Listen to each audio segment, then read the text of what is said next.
The Electoral College should be dismantled because it's a public health risk for two reasons. Take the current COVID-19 pandemic as the first example. People are dying, healthcare systems are imploding, and the economy of many nations are failing. This is because of the Electoral College. The Electoral College allowed Donald Trump to become president when he did not win the popular vote. Then, Donald Trump made CDC funding cuts, specifically a $35 million cut to the Infectious Diseases Rapid Response Reserve Fund. Therefore, the CDC was unable to be as prepared as possible for this pandemic because of the severe funding cuts. If we, the United States, had utilized the popular vote in 2016, Hillary Clinton would have won the presidency. This would have been a better alternative because of her previous political experience and her outward concern for crisis situations, as seen in her tweet on August 8, 2016, where she writes, "Just imagine Donald Trump in the Oval Office facing a real crisis. We can't afford that kind of risk." This was her precursor to the crisis that we are facing now, and according to Hillary Clinton, it could have been avoided by electing a leader who would not elect to make funding cuts to the CDC. The second reason the Electoral College is a public health risk is because Donald Trump's motives to make funding cuts. Some states have higher importance because of the Electoral College, and these are known as swing states. Because they are equally likely to vote in either direction, Democrat or Republican, candidates make special appeals or efforts to win these crucial electoral votes.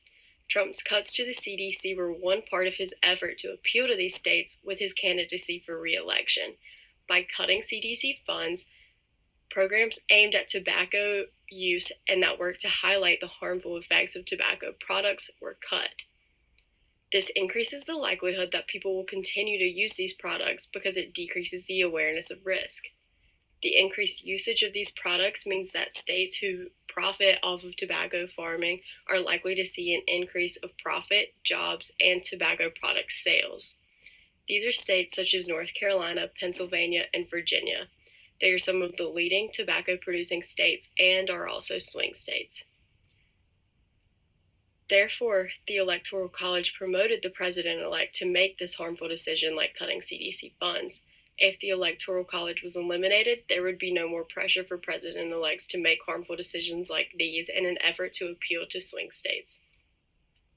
And just as a reminder, the CDC funding cuts have caused more deaths than necessary because of the lack of preparedness and limited resources available for this pandemic, as it has attacked nearly every corner of the earth.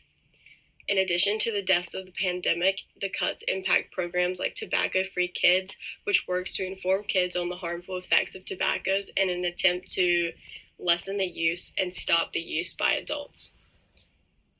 This would decrease the number of deaths and illnesses from lung cancer, COPD, and heart disease. Cancer, being a leading cause of death in the U.S., increases the victim total of the Electoral College with these funding cuts. Therefore, we can eliminate the Electoral College to prevent more harmful decisions like these being made from leaders.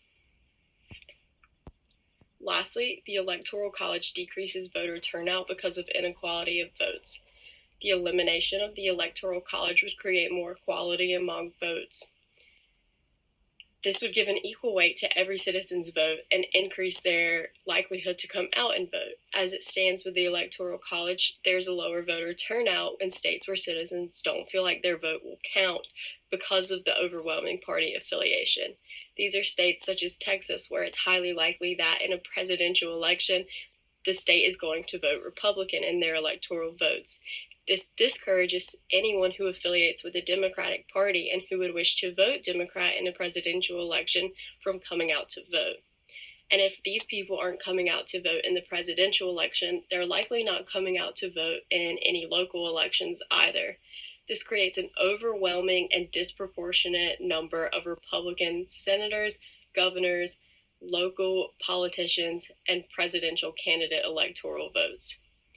This creates a whole cycle of people not coming out to vote for minority parties in the state of Texas or others where this is the case. Minority party affiliated voter turnout would increase in these states with the elimination of the Electoral College and the use of the popular vote to determine presidency.